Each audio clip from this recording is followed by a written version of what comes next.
चुके हैं, उनको मैं वापस।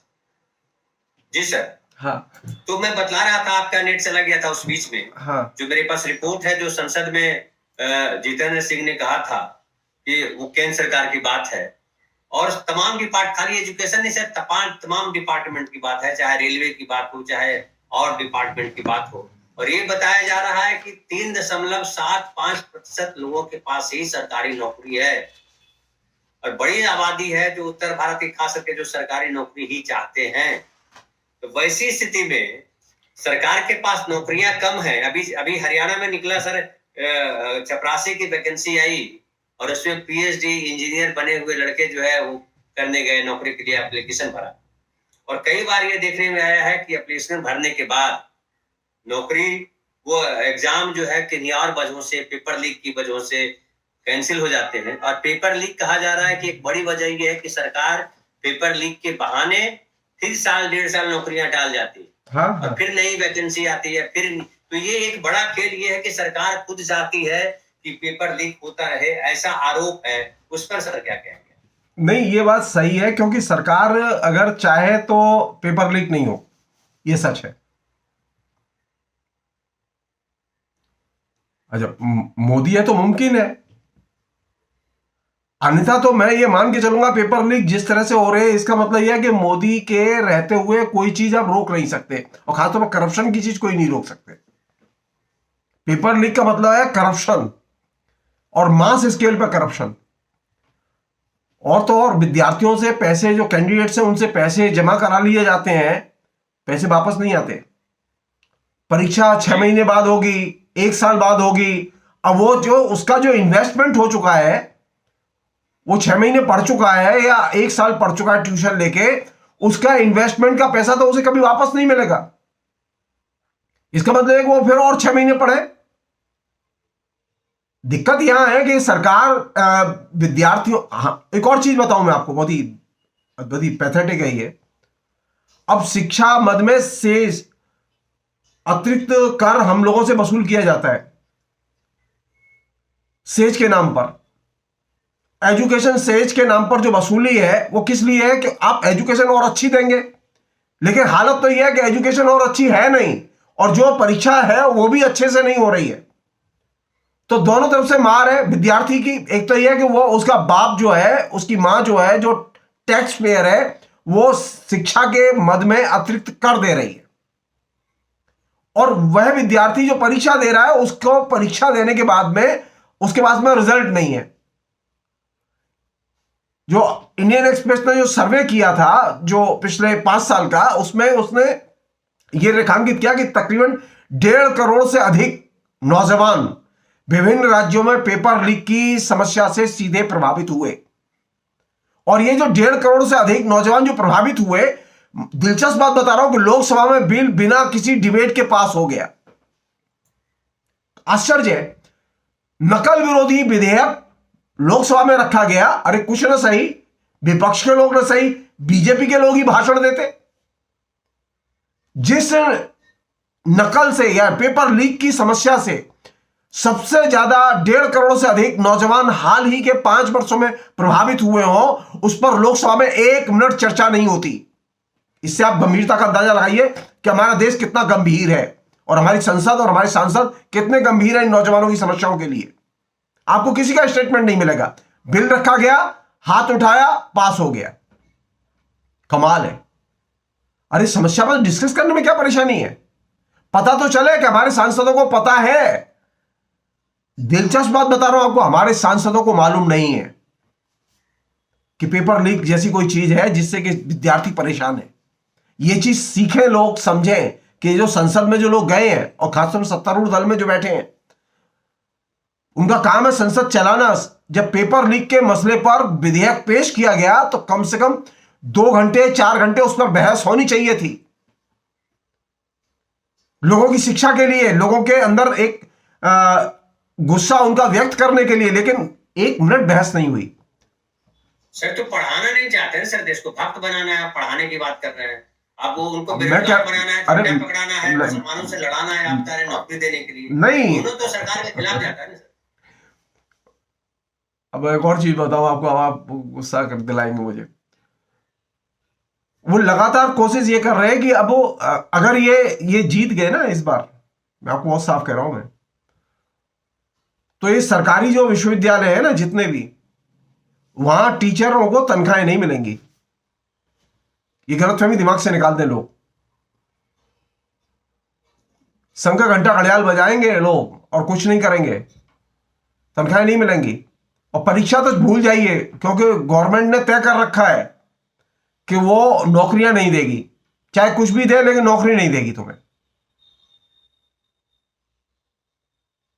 जब नौकरियां नहीं दी। सर कल आपके यूनिवर्सिटी में क्या हुआ मालूम है आपको? आपको शायद पता होगा ये सर, जेएनयू में कल जो है साइकिल फेंक फेंक करके मारपीट हुई। वाम दल और दक्षिण पंथी दोनों भिड़ गए।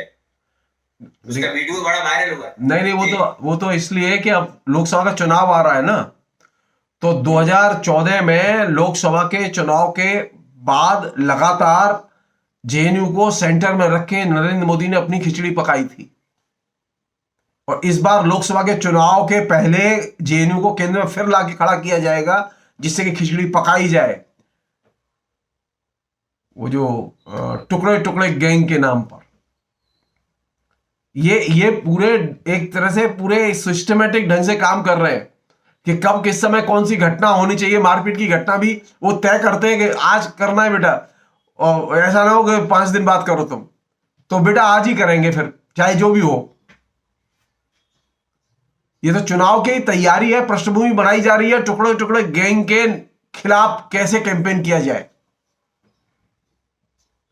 वो एक बहाना भर है, वो एक सिर्फ बहाना भर है, मैं आपको बता रहा हूं। असल बात यह है कि जो जिस पर हम लोग बात कर रहे थे वो ये कि ये जो पेपर लीक का जो मसला है, इस पे एक दो बात और कह के मैं, वो ये कि पेपर लीक के मसले का इस 2 चीजों से बहुत गहरा संबंध है। एक तो ये अकादमिक गुणवत्ता, इसका अर्थ यह है कि पेपर लीक जो लगातार हो रहे हैं, हमारे यहां अकादमिक गुणवत्ता में तेजी से गिरावट आई है, पहली चीज। दूसरी चीज जो कि कायदे से समझने की, वो यह है कि यूनिवर्सिटी में, कॉलेजों में जहां विद्यार्थी पढ़ते हैं वहां पढ़ाई नहीं होती, इसलिए लोग जाते हैं ट्यूशन के लिए। ट्यूशन इंडस्ट्री पर निर्भर है, और ट्यूशन इंडस्ट्री पेपर लीक करने वालों पर निर्भर है। वो ट्यूशन इंडस्ट्री, यस, क्योंकि वो पैकेज है। और थर्ड चीज ये जो एजुकेशन की जो कंपनियां आ गई हैं मार्केट में, जिनके सैकड़ों वीडियो आपको दिखाई देंगे यूट्यूब पर, ये एजुकेशन कंपनियां धंधा कर रही हैं इन कंपटीशंस की तैयारियों के और कंपटीशन को संपन्न कराने के नाम पर। जैसे अब यूपी का कोई ठेका किसी कंपनी को दे दिया होगा कि तू परीक्षा करा देना, सरकार नहीं करा रही है, तुम परीक्षा करा देना। कोई भी एंट्रेंस टेस्ट होता है वो प्राइवेट कंपनी को ठेका देते हैं, तुम करा देना। तो ये जो प्राइवेट शिक्षा के क्षेत्र में जो अकादमिक कंपनियां आई हैं, उनका टर्नओवर देखें आप, उनका मुनाफा देखें, और इनकी जो साठगांठ देखें नरेंद्र मोदी के साथ में। इस तरह की अकादमिक कंपनियां यूपीए के गवर्नमेंट के टाइम पर नहीं थी। ये खासतौर पर ये कोरोना के बाद पैदा हुई हैं ये सारी कंपनियां। एक कंपनी ने 2,500-3,000 हजार करोड़ रुपया सालाना कमाई। और अब तो यह है कि अब जैसे टेस्ट जिसने भी लिया होगा कंपनी ने, उसके तो पवारे हो गए, क्योंकि 50 लाख लोगों का टेस्ट लिया है उसने यूपी में। तो ये एक नेक्सस है प्राइवेट जगत का, व्यापारिक जगत का, जो एकेडमिक, जिसे कहेंगे शिक्षा में पूंजीवाद, शिक्षा में कारपोरेट कल्चर, और शिक्षा में जो कारपोरेट कल्चर आ रही है उसमें क्या है, टेस्ट कौन करा रहा है। पहले ये तो होता था परीक्षाएं होती थी, तो वो परीक्षाएं सरकार कंडक्ट करती थी, अब सरकार कंडक्ट नहीं करती। तो ये जो नेक्सस विकसित हुआ है, कंपनी, पेपर लीक करने वाले और ट्यूटर इंडस्ट्री, और इनका संरक्षण किसके पास है? कौन लोग इनको संरक्षण दे रहे हैं? पॉलिटिकल लोग जो सरकार में है, उनके संरक्षण में ये कंपनियां, ये दलाल, ये फल फूल रहे। एक अन्य चीज और दूसरी चीज वो ये कि मुझे देखिए, मुझे निजी तौर पर कोई आपत्ति नहीं है कि कौन प्रधानमंत्री हो कौन नहीं हो, मेरा कोई लेना देना नहीं है इससे अभी फिलहाल। मेरी एक चीज पर आपत्ति जरूर है।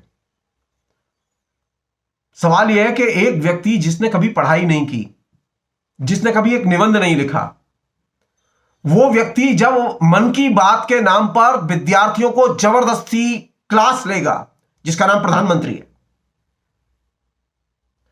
स्कूलों में जबरदस्ती आदेश जारी करके कहा जाएगा कि विद्यार्थी इनरोल कराएं अपने को, क्योंकि आज प्रधानमंत्री बोलेंगे, विद्यार्थियों को फोर्स किया जाएगा कि वो सुने मन की बात में क्या बोल रहे हैं वो। आप तय मानिए, विद्यार्थी सिर्फ एक ही मैसेज लेंगे कि यार जब बिना पढ़े लिख के आदमी प्रधानमंत्री बन सकता है तो मैं पढ़ लिख के क्या करूंगा। नरेंद्र मोदी जो मैसेज एकेडमिक्स में, खासतौर बच्चों में, बच्चे देखते शिक्षक, अब देखते प्रधानमंत्री। शिक्षकों के ऊपर प्रधानमंत्री का दबाव है, पीएमओ का दबाव है कि वे विद्यार्थियों को इनरोल कराएं, वो मन की बात सुने। इसे कहते हैं करप्शन को प्रधानमंत्री के निर्देश पर पुष्पित और पल्लवित करना। कभी किसी ने आज तक, ये जो अभी पिछले दिनों उन्होंने किया ना, परीक्षा के पहले विद्यार्थियों को वो सलाह देते हैं, अच्छा खुद परीक्षा देने कभी गए नहीं, कभी किसी लाइब्रेरी में नहीं। अरे भाई, कोई अनुभवी आदमी हो उसकी बात समझ में भी आती है। जिस आदमी ने कभी परीक्षा ही नहीं दी, जिस आदमी ने लाइब्रेरी के सर, लेकिन ये आप कैसे कर सकते हैं sir? Political science, entire political science में वो तो डिग्री ली। इसलिए कह सकते हैं क्योंकि नरेंद्र मोदी अपने हाथ से कभी कोई चीज लिखते नहीं है, कोई चीज नहीं लिखते।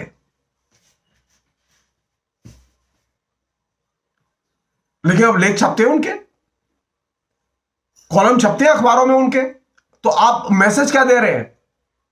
आपने कभी पढ़ाई नहीं की, लेकिन आप मैसेज ये दे रहे हैं कि आप सबको बता सकते हैं कैसे परीक्षा की तैयारी करें।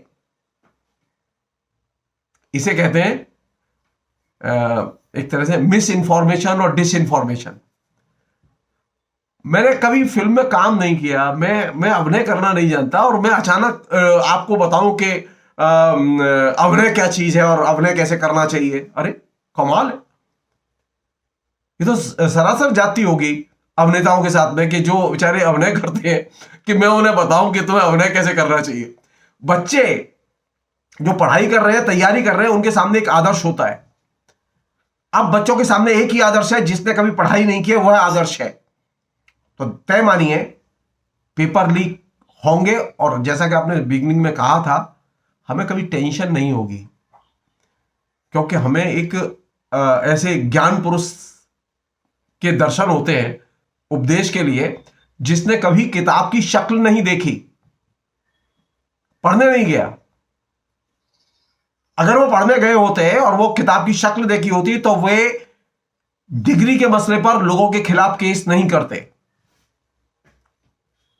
क्या परेशानी थी गुजरात की सरकार को या दिल्ली की सरकार को या दिल्ली विश्वविद्यालय को ये बताने में कि नरेंद्र मोदी ने कब पढ़ाई की थी, कैसे पढ़ाई की थी? रजिस्टर पेश करने में क्या परेशानी थी?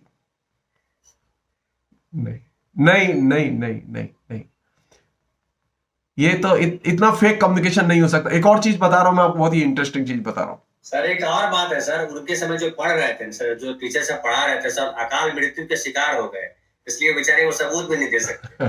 नहीं, अकाल मृत्यु जिसे हम लोग पढ़ रहे थे, तो हमारे साथ 10वीं क्लास में जो पढ़ रहा था, हमारे साथ 12वीं में जो पढ़ रहा था, ग्रेजुएशन में पढ़ रहा था, वो सब अभी भी है। अब अकाल मृत्यु के शिकार हो जाएंगे टीचर भी सब, तो क्या? नहीं, वो ठीक है, वो तो अकाल मृत्यु के शिकार टीचर तो हो गए, विद्यार्थी तो नहीं हुआ ना। होगा, सब होगा सर, कोई नहीं बचा। सवाल ये है कि एक चीज नहीं बची, एक चीज है अभी भी, एक चीज है, खाली सिर्फ आरटीआई से सिर्फ बता दो। वह रजिस्टर जिसमें नाम दर्ज था वो अभी भी है।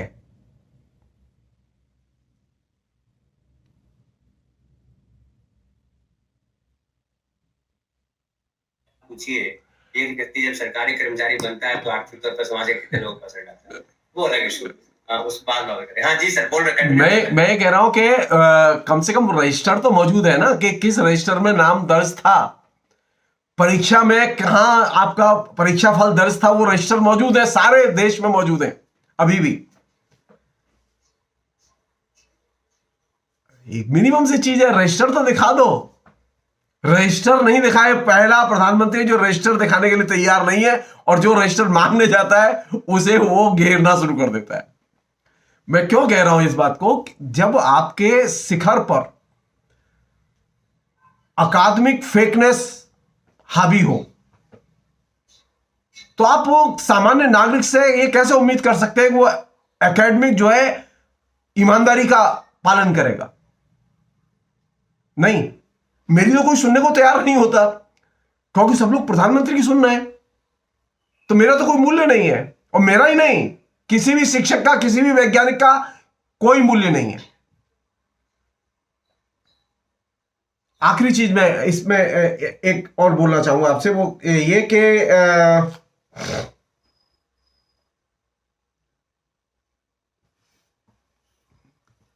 क्या ये संभव है? इस चीज पर सोचें, हम लोग, सब लोग सोचें। ये पिछले 10 साल में एक नई कल्चर आई है सीबीएसई में। 70-70, 80-80, 60-60, 50-50 हजार विद्यार्थी, 80%, 90% से ऊपर। सर 80 नहीं सर, 100% सर। हाँ हाँ, आपको 100%, 99% तो बहुत लोग हो जाते हैं। मेरा सिर्फ कहना यह है कि ये जो मुफ्त में जो नंबर बांटने की कल्चर पैदा हुई है, इसने एकेडमिक गुणवत्ता को नीचे के स्तर पर ही नष्ट कर दिया है, स्कूलिंग में ही नष्ट कर दिया। हाइट तो ये है कि नीट में 720 का एग्जाम होता है, 720 पाने वाले ढेर सारे लोग हैं। हाँ हाँ मतलब कमाल है। कई दफा हम भी सोचते हैं सर कि हिंदी में, लैंग्वेज में कोई कैसे ले आएगा पूरे मार्क्स? नहीं, वो ले आएगा, क्योंकि हमारे यहाँ अभी निर्देश जाते हैं, एकेडमिक्स में अभी निर्देश जाते हैं। और ममता के आने के बाद में एक बार मेरे पास में भी एक निर्देश आया कंट्रोलर का कि सर किसी को फेल मत करिएगा। मैंने कहा ये मुझसे तो संभव नहीं। नहीं ना ना ना ना ना ना ना ना ना ना ना ना ना ना ना, इवेल्युएशन, मूल्यांकन मेरा अधिकार है, मेरा क्षेत्र है, मैं उसमें किसी का हस्तक्षेप बर्दाश्त नहीं करूंगा। उस पर कोई गाइडलाइन नहीं होगी। अब आपने गाइडलाइन अगर ये जारी कर दी कि कोई फेल नहीं होगा, तो जाहिर है कि गई भैंस पानी में, तब तो गुणवत्ता का कोई मतलब ही नहीं होगा। फिर ये क्यों कह रहा हूं मैं? विद्यार्थियों को जैसे परीक्षा देना उनका अधिकार है, पढ़ना उनका अधिकार है, इसलिए मूल्यांकन शिक्षक का अधिकार है। अभी दिक्कत यह है कि शिक्षक अपने इस अधिकार को खो चुका है। अब हर शिक्षक डरता है आरटीआई से। नहीं, बिल्कुल नहीं डरना चाहिए। जिसने जितने नंबर पाए हैं उसे बताया जाना चाहिए, क्यों पाए हैं वो भी बताया जाना चाहिए। हर विद्यार्थी को यह अधिकार है कि वो जाने कि उसे 95% नंबर क्यों आए। क्यों नहीं बताएंगे आप उसे? या उस किसी विद्यार्थी के 40% नंबर क्यों आए, यह बताया जाना चाहिए, उसे कॉपी दी जानी चाहिए। मैं क्यों कह रहा हूं? एकेडमिक ट्रांसपेरेंसी आपके यहां है ही नहीं। एकेडमिक गुणवत्ता को लेकर जो मानक है सारी दुनिया में, जिनकी प्रैक्टिस होती है, उनमें से आप किसी भी मानक का यहां पालन ही नहीं करते। तो हम लोग आदर्श हमारे कौन है?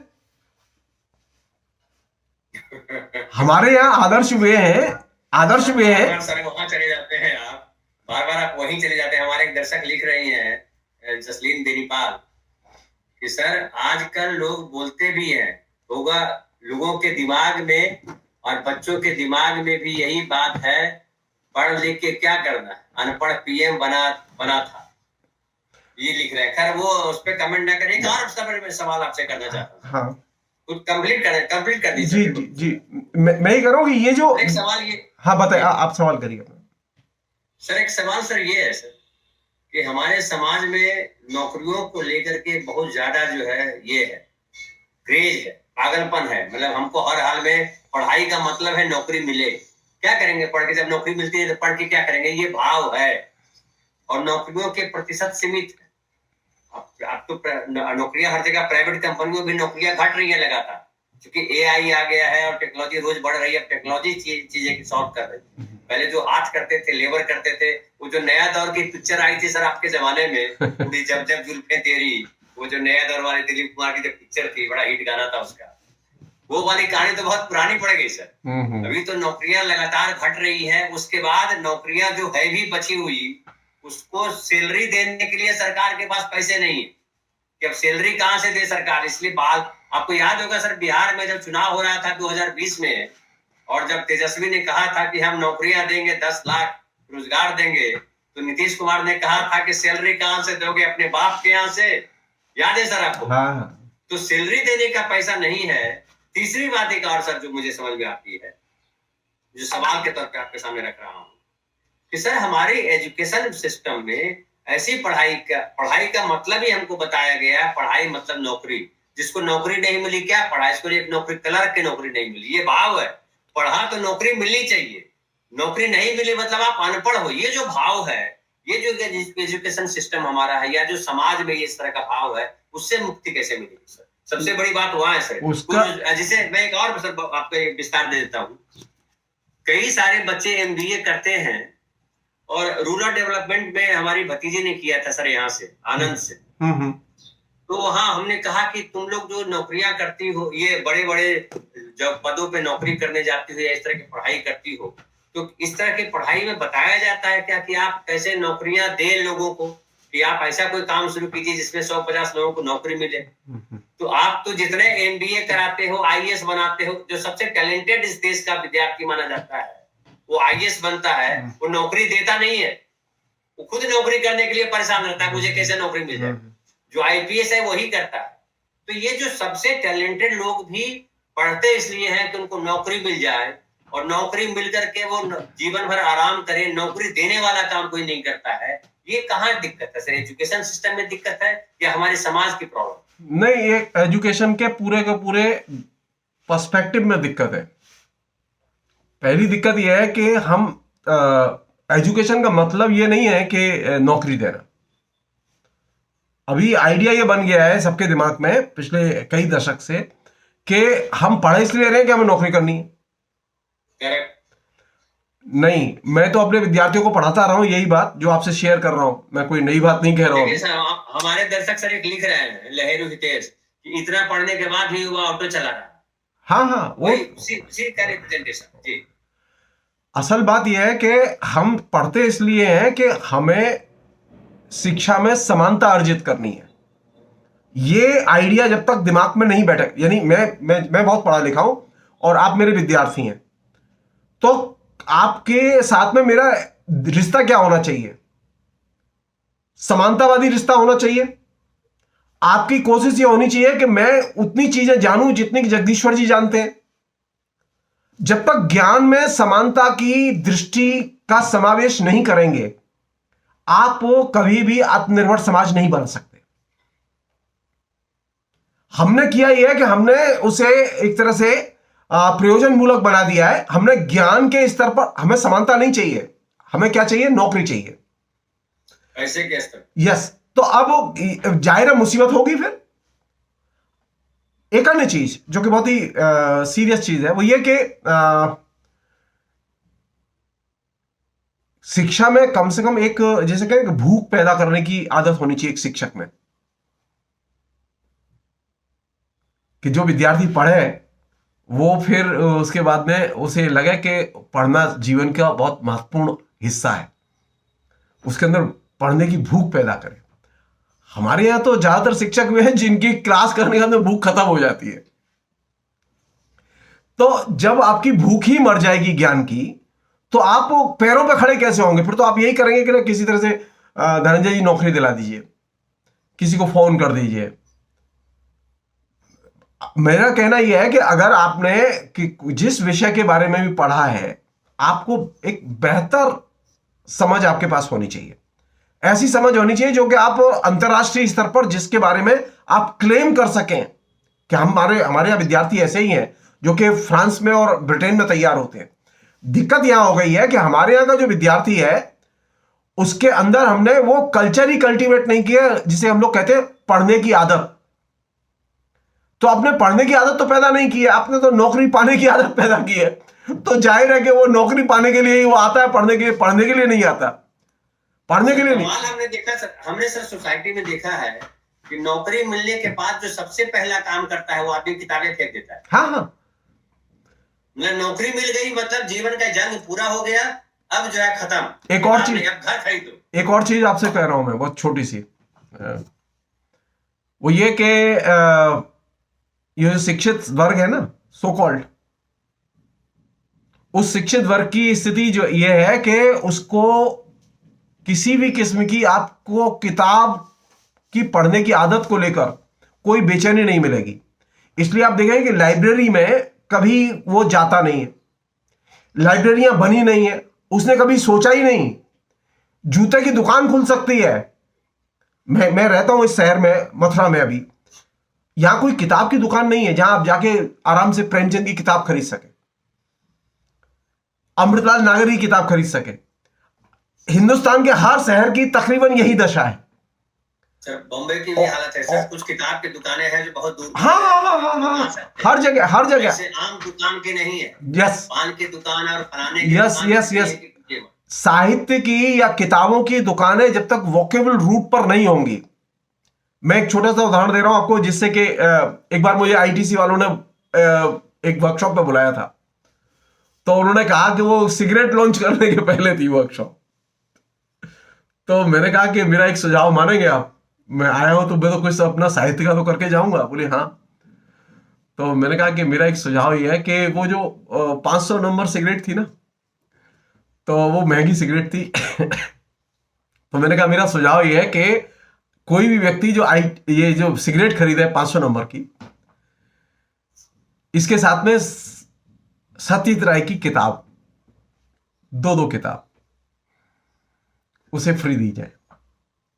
मेरा ये था कि कम से कम उसके अगर 10,000 पैकेट बिकेंगे तो कम से कम 10,000 किताब तो बिकेगी। लेकिन सर धनंजय बाबू, दिक्कत यहां है कि हम किताब के प्रमोशन के लिए, मैं अपनी किताब की नहीं कह रहा हूं, मैं कह रहा हूं कि मुझे एक बड़े लेखक की किताब पहुंचानी है लोगों के घर। यहां हालत यह हो गई है कि अब लोग जो जिस किताब की कोई जरूरत नहीं है उस किताब को पहुंचाने की कोशिश कर रहे हैं घर घर। सर रात में सर मैंने, सुबह मेरी नींद खुल गई सर 4 बजे करीब, तो मैंने ये किताब खरीदी तो पहले थी, मतलब पिछले साल, रहबरी के सवाल, राम बहादुर राय जी की लिखी किताब, चंद्रशेखर जी के ऊपर है। 50-60 पेज मैंने सुबह पढ़ा है 1.5-2 घंटे में। मैंने महसूस किया कि ये पढ़ने के बाद कई सारी चीजें समझ में आती है कि ये क्यों हो रहा है। आज जो हो रहा है वो इंदिरा गांधी के जब इमरजेंसी के समय का बयान बता रहे थे, और उसके पहले वाला पूरा का पूरा, मतलब अभी वही रिपीट हो रहा है, लेकिन उससे और वर्स कंडीशन में रिपीट हो रहा है कि वो अगर 10% था तो ये 90% बढ़ा करके हो रहा है। और बड़ी चिंता की बात यह है, चंद्रशेखर के जमाने में तो चंद्रशेखर टोकते थे, ऐसे बहुत लोग थे। चंद्रशेखर जी ने, उसमें पढ़ रहा था कि मैं खूब जोर से उनको गलियाया, वाजपेयी जी गलियाया, मतलब शालीन भाषा में कहा कि आपकी वो पढ़ाई है नहीं, आपने वो किया नहीं। और मैं ये देख रहा हूं कि आज जो है, जो कानून बनाने वाला व्यक्ति है वही सबसे ज्यादा कानून तोड़ रहा है। हाँ। प्रधानमंत्री हो, गृह मंत्री हो, और मंत्री हो, तमाम मंत्री, नगर सेवक हो, विधायक हो, वही कानून तोड़ रहा है। दल बदल कानून बनाया इन्होंने और यही तोड़ रहे हैं पैसे के दम पर, नहीं उसका सीबीआई के दम पर। कितना हास्यास्पद है। उस पर अलग से बात करें कभी भी, लेकिन उसमें एक चीज है छोटी सी जो बहुत इंपॉर्टेंट चीज है, चूंकि आपने ये पुस्तक दिखा के बात कही है। जी सर। ये जी मोहन धारिया, चंद्रशेखर, मोहन कुमार मंगलम, इनकी जो तिकड़ी थी, कृष्णकांत, इनकी जो तिकड़ी थी, ये तिकड़ी इस बात के लिए विख्यात थी और जो इसको कल्टीवेट भी किया कांग्रेस ने कि आप फ्रीली बोल सकते हैं, आप फ्रीली डिसएग्री हो सकते हैं।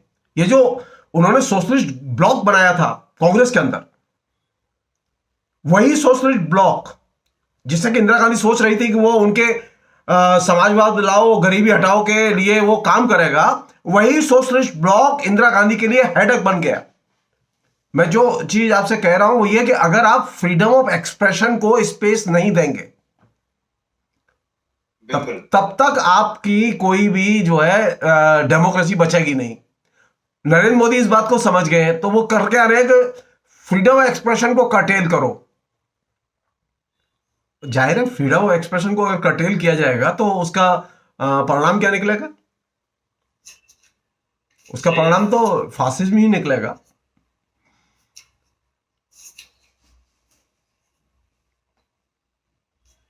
सर एक मैं ढूंढ रहा था, एक और बड़ा अच्छा इसमें सवाल है सर, जो आपने कहा ना उससे कनेक्टेड, कि जब इंदिरा गांधी की पार्टी में आए वो चंद्रशेखर, तो इनसे पूछा गया, मतलब एक सवाल है, पत्रकार ने मुझे पूछा है कि आपका इस्तेमाल हुआ युवा तुर्क के तौर पे कांग्रेस पार्टी में, या आपने इस्तेमाल किया उनका? तो हाँ, वो कह रहे हैं कि आपको ऐसा लगता है कि 1969 में युवा तुर्क के रूप में इंदिरा गांधी ने आप लोगों का उपयोग कर अपना काम बनाया था?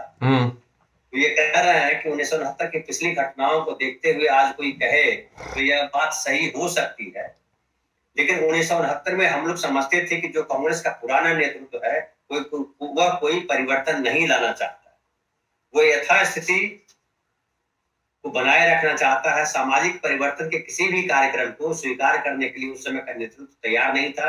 इंदिरा गांधी ने उस समय एक पहल की और उन्होंने कम से कम एक अभिव्यक्ति, जो आप कह रहे हैं सर, उन्होंने एक अभिव्यक्ति दी कि परिवर्तन की राजनीति चाहती है। स्वाभाविक था कि जितने युवक थे या जितने लोग कांग्रेस पार्टी के अंदर परिवर्तन के पक्षधर थे, उन्होंने उनका साथ दिया। अब दोनों तरफ से बातें हुई, परिवर्तन की राजनीति को आगे बढ़ाने के लिए प्रधानमंत्री का उपयोग हमने किया और इंदिरा गांधी ने कांग्रेस के अंदर अपनी राजनीति को बढ़ाने के लिए उपयोग किया युवा शक्ति का। और लंबा है सर, तो नहीं, उसमें एक और चीज है, मैं ऐड कर दूं। आपने चूंकि वो आप उस पे उलझा रहे हो तो मैं अलग से बात करेंगे सर। नहीं, मैं खाली एक मैं इतना मैं सिर्फ एक चीज ऐड कर रहा हूं, खाली छोटी सी, वो ये कि आत्मा की आवाज एक नाम की एक चीज होती है। इंदिरा गांधी ने जो बड़ा खेल किया था उसने ये था कि ये जो पॉलिटिक्स में लोग हैं वो आत्मा की आवाज पर काम करें, और इसने उसने पूरे के पूरे पैटर्न को सोचने को बदल दिया। इंदिरा गांधी खुद उस ट्रैप में आगे जाके कत्ल हो गई आत्मा की आवाज के चक्कर में। मतलब होता सिद्धांत, अच्छे सिद्धांत का एक नियम यह है कि वो सिद्धांत अल्टीमेटली उनका को भी हजम कर जाता है जो उसे रचते हैं। करेक्ट। इंदिरा गांधी के साथ हुआ ये, आत्मा की आवाज पर वो गई, फिर बाद में वो संजय की आवाज में चलने लगी तो इमरजेंसी आ गई। ये जो चीज है वो बहुत ही सिंबॉलिक है लेकिन बहुत ही इंपॉर्टेंट है। और ये जो अभी जो पेपर लीक वाला प्रसंग है, इसमें सिर्फ मैं एक छोटी सी बात कहना चाहता हूं कि हमारे अंदर से डेमोक्रेसी की अगर ललक और लोकतांत्रिक मूल्यों के प्रति निष्ठा, ये दो चीजें हैं, और इसके आधार पर अकादमिक गुणवत्ता और परीक्षाओं में स्वच्छता, शुचिता जिसकी हम लोग वकालत करते हैं, इस पर अगर सरकार कमिटमेंट दे और पालन करे तो हो सकता है कि कुछ अच्छे परिणाम आए, कुछ अच्छे परिणाम। मैं कह रहा हूं चाहे वो अपॉइंटमेंट कम हो या ज्यादा हो, ये बात नहीं है। सवाल यह कि एकेडमिक गुणवत्ता को महत्व दिया जाना चाहिए। एक किस्सा सुना के मैं बात खत्म कर रहा हूं। स्मृति ईरानी जब मानव संसाधन मंत्री थी तो वे जो यहाँ के हमारे मैनेजमेंट के जो संस्थान है जो कि केंद्र सरकार जिनका संचालन करती है, उनके डायरेक्टर्स के अपॉइंटमेंट के समय वो इंटरव्यू बोर्ड में चली गई और हिंदुस्तान के टॉप साइंटिस्ट उस समय बोर्ड के चेयरमैन हुआ करते थे। उन्होंने कहा कि देखिए आप वो की यह जरूरत नहीं है, आप चली जाइए। उन्होंने बोर्ड में ही नहीं गई वो मीटिंग में, बल्कि वो सवाल भी पूछने लगी वहां कैंडिडेट से। मैं नाम भूल रहा हूं उनका साइंटिस्ट का। तो उस समय स्मृति ईरानी की इस आचरण को देख के उस साइंटिस्ट ने, जो विश्वविख्यात साइंटिस्ट था, उसने बाकायदा बोर्ड की मेंबरशिप से रिजाइन कर दिया। उसने कहा यह काम तुम्हारा नहीं है। अगर अपॉइंटमेंट में आप ये नहीं देखेंगे, अकादमी में आप ये नहीं देखेंगे कि कौन किस क्षेत्र में किसकी उसकी कितनी ऑटोनॉमी है, कितनी स्वायत्तता है, किसकी जिम्मेदारी है वो चयन करने की, तो बेकार है। नरेंद्र मोदी के आने के बाद में ये अकादमिक स्वच्छता जो है वो एकदम खत्म हो गई है, अकादमिक पारदर्शिता खत्म हो गई है। और इसका ही ये परिणाम है कि लगातार पेपर लीक हो रहे हैं, लगातार घोटाले हो रहे हैं और कैंपस में लगातार अत्याचार हो रहे हैं। ये एक पैकेज है ऐसा नहीं है कि आप वो एकेडमिक जो है दमन कर रहे हैं। क्यों कर रहे हैं आप एकेडमिक दमन? आप बात तो ये हो गई सर, अभी न्यूज आई है सर कि गुजरात के लॉ यूनिवर्सिटी में, लॉ कॉलेज में, लॉ यूनिवर्सिटी में यौन शोषण की घटनाएं हो रही हैं। अरे वो एक छात्राओं ने बाकायदा शिकायत। अरे वो एक ये तो बहुत छोटी सी चीज है। जिन जिन विश्वविद्यालयों के कर्ता धर्ता ये खुद ही हैं, सारे के सारे आरएसएस के ही लोग हैं। आरएसएस के हेडक्वार्टर से जिनके नाम रिकमेंड करके भेजे गए हैं और वे वाइस चांसलर हैं, वे आकंठ करप्शन में और सेक्सुअल एब्यूज में इन्वॉल्व हैं। और ऐसे लोगों की संख्या लगातार बढ़ी है, लगातार बढ़ी है। मैं इसलिए कह रहा हूं कि ये सिर्फ एक की समस्या नहीं है, ये एक बड़ी कल्चर है। क्यों कल्चर बड़ी कल्चर है? क्योंकि जब आप ये तय हो जाए ना, धनंजय का लिंक हमसे है कि नहीं है, धनंजय हमारा आदमी है कि नहीं है, धनंजय हमारा आदमी है तो इसे काम देंगे, चाहे वो धनंजय एकदम गधा हो, हम काम देंगे उसे। लेकिन धनंजय अगर हमारा आदमी नहीं है, धनंजय अगर हमारा आदमी नहीं है, तो हम उसे कोई काम नहीं देंगे, चाहे वो कितना भी योग्य रहे। ये जो चीज घुसी है, इसने क्या किया कि पूरी की पूरी गुणवत्ता और स्वायत्तता इन दोनों को नष्ट कर दिया। और इससे डेमोक्रेसी बहुत ही बड़े पैमाने पर क्षतिग्रस्त हुई है, अकादमिक प्रवेश क्षतिग्रस्त हुआ है। और ये जो विद्यार्थी हैं, ये जो कैंडिडेट हैं, जो पेपर के लिए जा रहे हैं और बार बार प्रभावित होकर आ रहे हैं और रिजल्ट नहीं निकल रहे हैं, पेपर जिनके पेपर हो गए उनके रिजल्ट नहीं निकल रहे, और जिनके रिजल्ट निकल गए उनके अपॉइंटमेंट नहीं दिए जा रहे। क्यों? क्या दिक्कत है भाई? जिनके अपॉइंटमेंट अग्निवीर के पहले जो सेना के जवानों का हुआ, कितना हंगामा हुआ, उनको आपने रिजल्ट दे दिया और नौकरी नहीं दी है। नहीं, 2 लाख से ज्यादा लोग हैं। मैं ये कह रहा हूं, ये पैकेज है, ये पैकेज है बेरोजगार बनाने का और बेरोजगारी को निर्मित करने का। इस पैकेज का लक्ष्य क्या है? क्रिमिनल भारत बनाना, विकसित भारत नहीं। मैं बहुत साफ कह रहा हूं आपसे, पेपर लीक का मतलब है, परिणाम है criminal Bharat, nothing else. Sir तो हमारे देश के युवा भी तो यही चाह रहे हैं सर, तो घंटा बजाना चाह रहे हैं तो घंटा बजा रहे हैं। और मैं कह रहा हूं घंटा बजाना अपराध नहीं है, समस्या है कि आप अब ड्रग एडिक्शन के शिकार होंगे। बिल्कुल, असल बात है आत्महत्या के शिकार होंगे। दिक्कत यहां है। यस, कई घटनाएं हुई जिसमें अपनी डिग्री जला दी और आत्महत्या कर ली। क्या करेंगे हम? क्या करें? अरे धनंजय जी, तकरीबन 35,000 से ज्यादा लड़के, यंग एज के लड़के आत्महत्या कर चुके 1 साल के अंदर। मैं क्यों ये बात कह रहा हूं कि ये जो पूरा का पूरा कल्ट है, ये कल्ट इसलिए डेवलप किया जा रहा है कि तुम या तो अपराधी बनो या आत्महत्या करो, नो अदर वे, कोई और ऑप्शन नहीं है तुम्हारे लिए।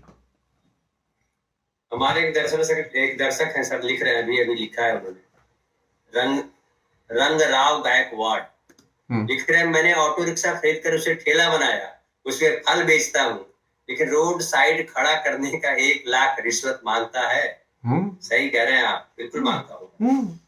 और हमारे एक और दर्शक लिख रहे हैं, रमेश फोगाट, धनंजय सर महाराष्ट्र में 40-50 एकड़ के दूध की डेयरी को गुजराती को दे दिया है। उसमें अलग अभी उस पर हम करेंगे, अभी ऐसा नहीं है। ये जो खबर दी जा रही है इससे अलग भी खबर है इसकी, उसका दूसरा पक्ष भी है, उस पर बात करेंगे हम बाद में कभी।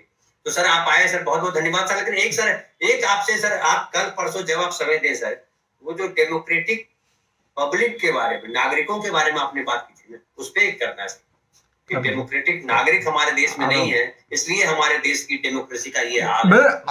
मैं कह रहा हूं खाली एक चीज पैदा हो जाए, अब वो नरेंद्र मोदी को वोट दें, मुझे आपत्ति नहीं है, वो लोकतंत्र से प्यार करना सीख जाए। दिक्कत यह है कि वो लोकतंत्र से प्यार नहीं करते, जीवन में कोई लोकतांत्रिक मूल्य नहीं है, वे खाली नरेंद्र मोदी से प्यार करते हैं। ये सबसे मुश्किल की जगह है जी। तो इस पर बात करेंगे सर। तो सर बहुत बहुत धन्यवाद, आप आए और पेपर लीक के बारे में, बहाने जो है पेपर लीक पे और दूसरे तरीके की हमने बातें की।